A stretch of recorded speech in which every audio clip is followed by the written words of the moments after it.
کیک ما هم آماده شد. اگه میخواد این کیک خوشمزه ما رو درست کنین حتما پیج مامان من رو فالو کنین.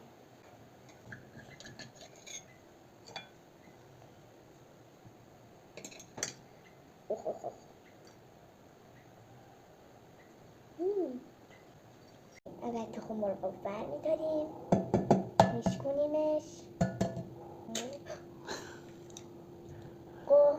برمی‌داریم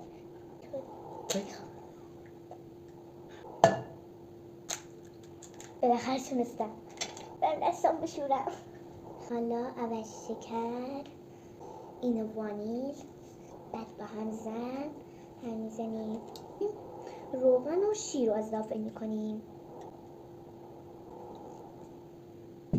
دوباره هم میزنیم یا پودر کاکائو، خب هم میزنیم رو میاریم نزدیک،